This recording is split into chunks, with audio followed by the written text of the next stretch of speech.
सनातनी अपने बच्चों को संस्कारी बनाएं, अपने बच्चों को कैसे परिवार को चलाना है ये सिखाएं।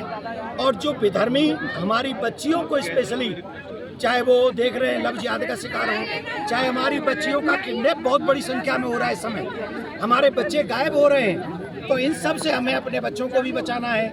रामायण गीता का ज्ञान उनको देना है और मथुरा में मंदिर का निर्माण हो सके, सनातन बोर्ड का निर्माण हो सके और सनातनियों को खेल भी खेलना है तो सनातनी आपस में मिलजुल के आगे बढ़े। हम लोग SPL भी कर रहे हैं इसी माध्यम से।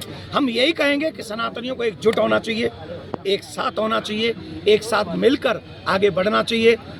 सनातनियों के बच्चे अगर धर्म को जानेंगे तो कोई भी पत्नी अपने पति को नहीं मारेगी, कोई भी पति अपनी पत्नी को नहीं जिंदा जलाएगा।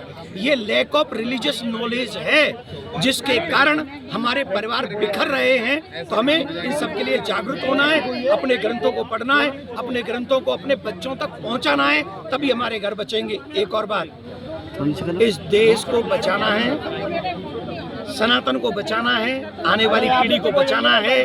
तो इसके लिए जब तक जनसंख्या नियंत्रण कानून न हो जाए, हर सनातनी के घर में 4-4 बच्चे होने चाहिए, ऐसा भी हमने यहाँ पर कहा है। फिल्म एक घूसखोर पंडित के नाम से इसका विरोध भी हो रहा है।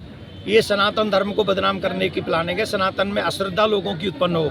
पंडित जी क्या करते हैं? मंदिर में तो पंडित जी कथा करते हैं, तो पंडित जी प्रचार करते हैं, तो पंडित जी संत महात्मा भक्त ये क्या करते हैं? ये धर्म का प्रचार करते हैं। तो जब पंडित को बदनाम करेंगे, घूसखोर करेंगे, महात्मा को मर्डर करने वाला दिखाएंगे, भगत जी को पाखंडी कहेंगे, फिर क्या होगा?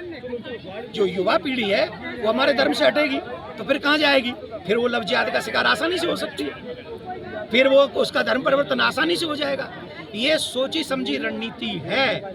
ऐसे लोगों को मैंने तो सुना है, ये जो फिल्म बनाई है वो पंडित ही है। जाति से निकालो, ऐसे लोगों का बहिष्कार करो जाति से, जो लोग सनातन को बदनाम करने का कुचक्र कर रहे हैं।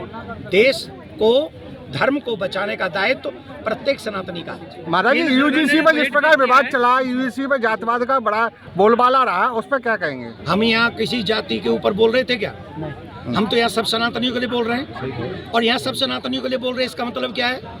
हमें वो कानून बनाने हैं जो सबको जोड़ के जाए, सनातनियों को नहीं। और सबसे पहला इस देश पे अधिकार सनातनियों का है। कोई भी कानून बने सनातनियों के हित में होना चाहिए, देश की सुरक्षा के लिए होना चाहिए और ये देश आगे बढ़े, जिसमें सनातनी बढ़ जाए। ऐसे कोई कानून इस देश में नहीं बनने चाहिए। धन्यवाद।